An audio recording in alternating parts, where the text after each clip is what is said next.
আচ্ছা ভাবুন তো, ডিজিটাল বাংলাদেশের অগ্রযাত্রায় আমাদের তথ্য কি সত্যিই নিরাপদ? এখন এই একটি প্রশ্নই ঘুরপাক খাচ্ছে।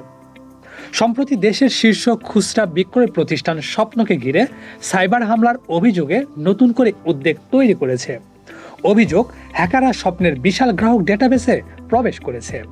দাবি করা হয় প্রায় 15 লাখ মার্কিন ডলার মুক্তিপণ। আর দাবি পূরণ না হলে সংবেদনশীল তথ্য ফাঁসের হুমকি।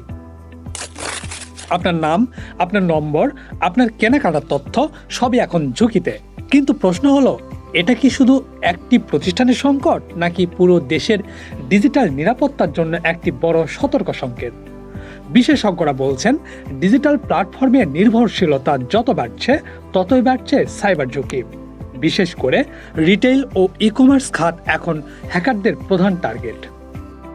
একটি ডেটা ফাঁস মানে শুধু আর্থিক ক্ষতি নয়, এটি আঘাত হানে প্রতিষ্ঠানের সুনাম এবং গ্রাহকের আস্থায়। এই বাস্তবতার সামনে আসছে একটি গুরুত্বপূর্ণ সমাধান, সাইবার ইন্স্যুরেন্স। এটি সাইবার আক্রমণ ঠেকায় না, কিন্তু আক্রমণের পর ক্ষতি সামলাতে দেয় দ্রুত ও কার্যকর সহায়তা। তদন্ত, আইনি খরচ, গ্রাহকদের অবহিত করা সব কিছুতে সহায়তা করে এই বীমা। বিশ্বজুড়ে এর চাহিদা বাড়ছে দ্রুত, তবে বাংলাদেশে এখন এই খাত প্রাথমিক পর্যায়ে। সচেতনতার অভাব, নীতিমালার ঘাটতি, সব মিলে পথটা এখনো চ্যালেঞ্জে ভরা। তবে সময় বদলাচ্ছে।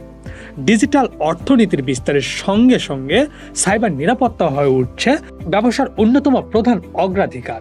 ডিজিটাল নিরাপত্তা আর বিলাসিতা নয়, এটি এখন অপরিহার্য। নিরাপদ ভবিষ্যতের জন্য দরকার সমন্বিত উদ্যোগ।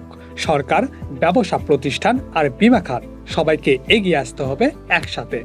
কারণ তথ্য সুরক্ষিত না থাকলে ডিজিটাল অগ্রযাত্রাও থমকে যেতে পারে। Rajkiran Das, insurance news BD.